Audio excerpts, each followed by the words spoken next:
Assalam. Assalamualaikum Assalamualaikum warahmatullahi warahmatullahi wabarakatuh. wabarakatuh. Nama Perkenalkan, saya nama Fadil saya Muhammad Fadil. Zahid Saya Fadil, berasal berasal dari dari Universitas Bangka Universitas Belitung. Bangka Saya Belitung. berasal Saya dari berasal jurusan dari jurusan Akunkultur Akunkultur dan angkatan angkatan 2023. 2023. Di Di sini sini saya saya akan akan menjelaskan menjelaskan beberapa beberapa materi materi yang yang ingin ingin saya saya sampaikan. sampaikan. Yang pertama itu Yang adalah pertama itu sel. adalah sel, Yang yang kedua kedua itu itu adalah ada sel eukariot, eukariot dan yang prokariot, ketiga yang ada ketiga itu ada DNA, DNA, dan yang DNA, keempat dan ada keempat itu adalah dokumenter, yang mendel, kelima yang itu kelima itu ada ada DNA DNA berkoding. berkoding. Oke, yang pertama Oke, itu yang saya pertama akan itu saya menjelaskan akan sel menjelaskan itu sel adalah itu unit dasar adalah dari unit suatu dasar dari suatu kehidupan, di mana sel kehidupan, di ini mana akan sel ini akan membentuk membentuk menjadi sebuah makhluk sebuah hidup makhluk atau hidup unit atau dasar unit untuk dasar menjadi untuk sebuah membentuk makhluk menjadi hidup. sebuah makhluk hidup. Contohnya Contohnya manusia, manusia, hewan, hewan, tumbuhan, tumbuhan, dan lain-lain dan sebagainya. lain-lain sebagainya. Oke, yang pertama Oke, itu yang adalah pertama itu sel. adalah struktur Sel sel. itu Sel terdiri itu dari terdiri dari membran, membran, sitoplasma, dan sitoplasma, dan organel-organel organ-organ seperti lainnya seperti nukleus, nukleus, mitokondria, mitokondria, ribosom, ribosom, dan retikulum dan retikulum endoplasma. endoplasma. Oke, selanjutnya Oke, itu adalah selanjutnya itu fungsi adalah sel, di fungsi mana sel, di mana sel-sel dalam sel-sel dalam organisme organisme memiliki berbagai melakukan fungsi berbagai fungsi seperti seperti respirasi, respirasi, sistem sistem sintesis sintesis protein, dan protein, replikasi dan DNA. replikasi DNA. Oke, selanjutnya Oke, itu selanjutnya itu ada ada struktur sel dan struktur sel dan fungsinya, di mana fungsinya, di mana sebelah kanan sebelah gambar itu kanan gambar itu ada adalah gambar sel eukariot, eukariot, di di mana mana sel sel eukariot eukariot itu itu adalah adalah sel sel hewan. hewan.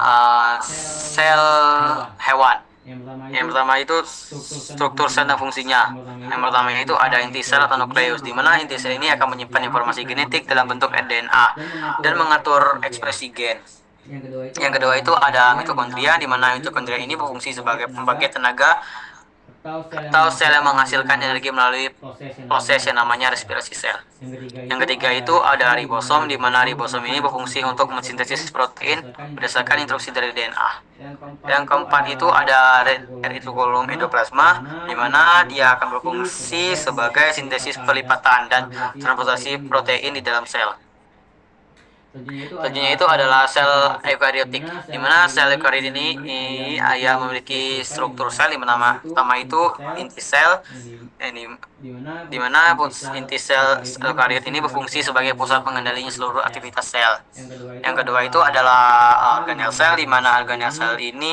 memiliki memiliki organel-organel organel-organel spesialis seperti spesialis seperti mitokondria, mitokondria, ribosom, dan ribosom, retikulum dan endoplasma. retikulum endoplasma. Yang ketiga itu Yang ketiga itu ada ada namanya itu namanya membran itu sel, di membran mana sel, di membran mana sel membran sel ini ini akan hanya memisahkan memisahkan isi sel isi sel dari dari lingkungan lingkungan sekitarnya. sekitarnya. Sel eukariot Sel dikelilingi eukariot membran dikelilingi sel yang membran sel yang memisahkan isi memisahkan sel isi dari sel dari lingkungan sekitarnya. lingkungan sekitarnya. Biasanya itu ada struktur sel eukariotik Biasanya itu ada struktur sel eukariotik hewan. Yang pertama itu hewan. ada inti sel Yang atau pertama nukleus, itu ada inti sel di atau mana nukleus, nukleus ini tempat menyimpan DNA di dan mana pusat nukleus ini pengendalian tempat aktivitas menyimpan sel. DNA dan Yang pusat kedua itu pengendalian ada mitokondria, aktivitas sel. di mana mitokondria Yang ini merupakan mitokondria organel penghasil energi melalui ini proses respirasi merupakan sel. organel penghasil energi melalui proses respirasi sel.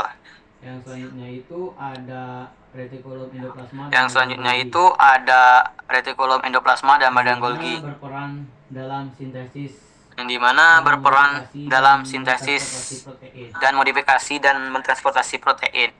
Terakhir itu ada Yang lisosom, di mana terakhir itu lisosom ada ini lisosom, merupakan di mana lisosom ini organel merupakan yang mengandung organel enzim yang pencerna mengandung untuk enzim membentuk pencerna untuk membentuk mendegrasi molekul. mendegrasi molekul. Yang selanjutnya itu Yang ada selanjutnya itu inti ada sel inti sel kromosom pada sel kromosom pada sel eukariotik, eukariotik, yang mana di sel mana inti sel sel eukariotik eukariot berfungsi berfungsi sebagai sebagai pusat pusat pengendali pengendali aktivitas aktivitas seluruh sel aktivitas selular. sel Yang selular. kedua itu ada Yang kedua kromosom, itu ada di kromosom, mana kromosom itu memiliki materi di genetik di mana dalam kromosom itu inti sel memiliki materi eukariotik genetik di yang dalam terkemas inti dalam sel bentuk kromosom. eukariotik yang terkemas dalam bentuk kromosom. Yang ketiga itu ada kromatin, Yang di ketiga mana itu kromatin ada ini berupa kromatin, di kromosom mana kromatin ini berupa kromosom berbentuk dari DNA yang tergulung dan berbentuk dari akan DNA yang membentuk tergulung dan struktur akan membentuk kromatin. struktur kromatin. Selanjutnya itu ada transkript dan translasi pada sel eukariotik. Yang pertama itu proses transkript, di mana transkript ini informasi genetik dari DNA akan ditranskripsikan menjadi molekul RNA mengirim atau messenger RNA. Yang Yang kedua kedua itu itu ada ada translasi, translasi, di di mana mana messenger messenger RNA RNA akan akan kemudian kemudian mentranslasikan mentranslasikan oleh ribosom ribosom menjadi menjadi rantai rantai asam amino amino atau protein. di mana kedua proses Gimana transkript kedua dan translasi proses ini terjadi di transkript dan translasi ini terjadi di uh, ribosom. ribosom. Yang selanjutnya itu ada modifikasi pasca translasi, di mana protein juga mengalami modifikasi struktur dan fungsi setelah translasi. Oke, selanjutnya itu adalah eukariot pada sel tumbuhan, di mana eukariot pada tumbuhan ini bersifat autotrof, yaitu menangkap sinar matahari untuk dijadikan sebuah energi. Di sel eukariot pada tumbuhan ini, atau bisa disebut itu adalah sel prokariot, di mana pertama itu ia memiliki kloroplas, yaitu tempat berlangsungnya fotosintesis. Warnanya itu hijau, ia karena memiliki pigmen hijau ya, yang disebut klorofil. Yang kedua itu ia memiliki dinding sel, yaitu sebagai penyangga dan melindungi sel dari sel luar. Yang ketiga itu ada vakuola, di mana vakuola pada sel tumbuhan memiliki ukuran lebih besar dari vakuola sel eukariot. Ketiga ini yang dimiliki oleh sel prokariot, tapi ia tidak dimiliki oleh sel eukariot. Oke, selanjutnya itu ada DNA molekul penyimpan informasi genetik. Dan struktur DNA ia terdiri dari untaian yang membentuk struktur ganda, helix, dan dengan basa nitrogen spesifik yang berpasangan. Kalau DNA ini ia bentuknya seperti dua tangga. Yang selanjutnya itu ada informasi genetik, di mana urutan basa nitrogen di dalam DNA menyimpan instruksi genetik yang menentukan sifat dan karakteristik organisme. Di dalam DNA ini ia berisi genetik di dalamnya. Genetik bisa genetik dari orang tua dan lain-lain sebagainya. Oke, selanjutnya itu ada replikasi DNA, di mana proses pengembalian DNA saat sel membelah diri untuk menjamin informasi genetik tetap utuh. Ya, terakhir itu ada ekspresikan informasi, di mana informasi genetik di dalam DNA akan ditranskripsikan dan diterjemahkan menjadi protein fungsional. Oke, selanjutnya itu ada proses translasi dan translasi dan protein. Untuk proses translasi, DNA ditransferkan menjadi molekul RNA pengirim atau messenger RNA di dalam inti sel. Translasi messenger RNA dibawa ke ribosom dan diterjemahkan menjadi urutan asam amino untuk membentuk sebuah protein. Yang ketiga itu ada protein, di mana protein akan berbentuk menjadi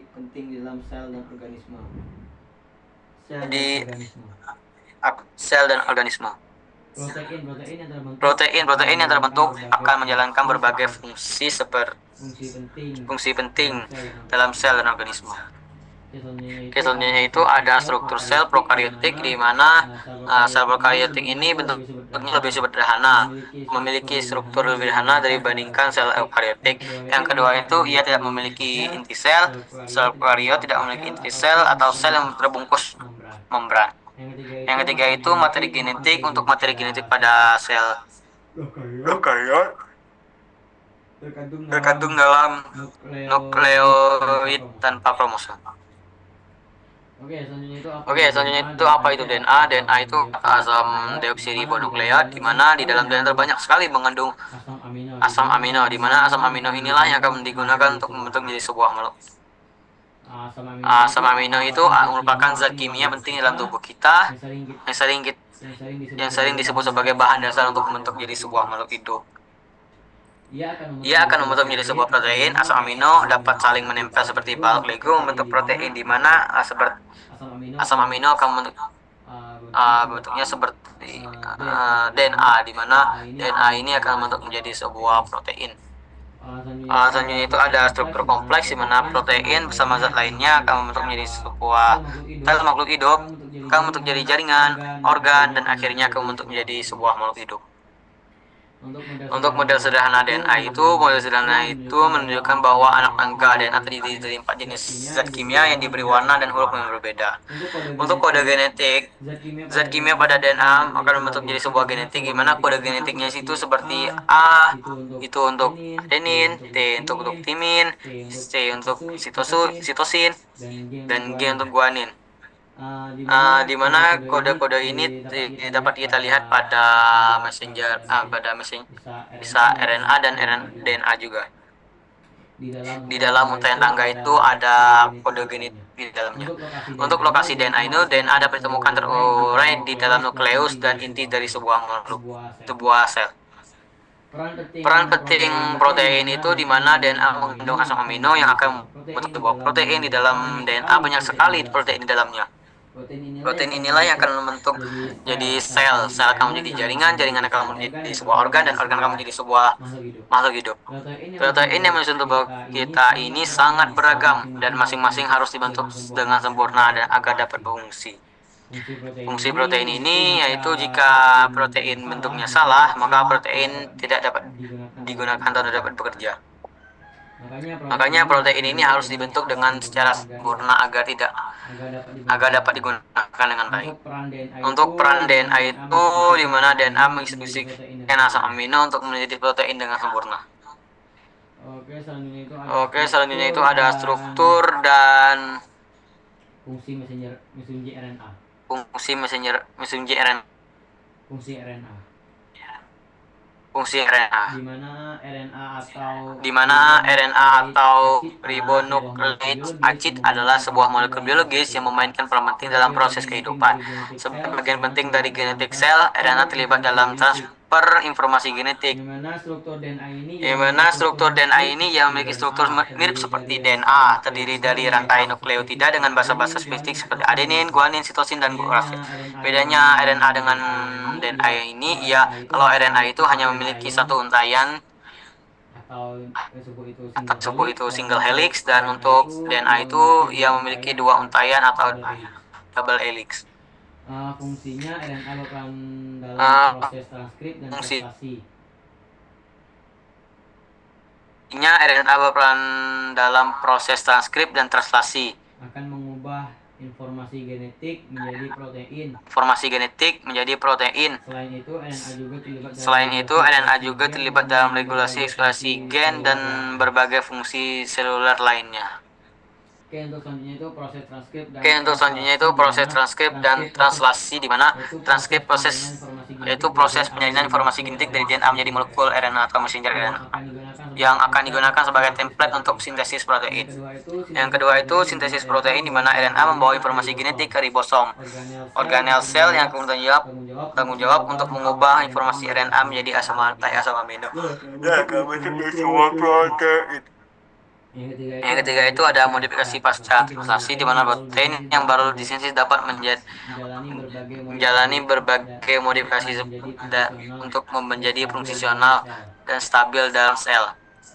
Untuk simpulan ini merupakan DNA adalah cetakan biru molekuler bagi makhluk hidup, dan DNA akan membentuk sebuah RNA akan menjadi sebuah protein, dan protein tersusun menjadi sebuah makhluk hidup yang DNA akan menjadi Untuk selanjutnya itu ada materi hukum Mendel, di mana hukum Mendel ini ditemukan oleh George Mendel, di mana ia adalah seorang birawati Australia. Memulai penelitiannya pada kacang polong pada abad ke-19. Yang kedua itu hasil percobaannya mengantarkannya pada penemuan hukum polisifat yang dikenal dengan sebagai hukum Mendel.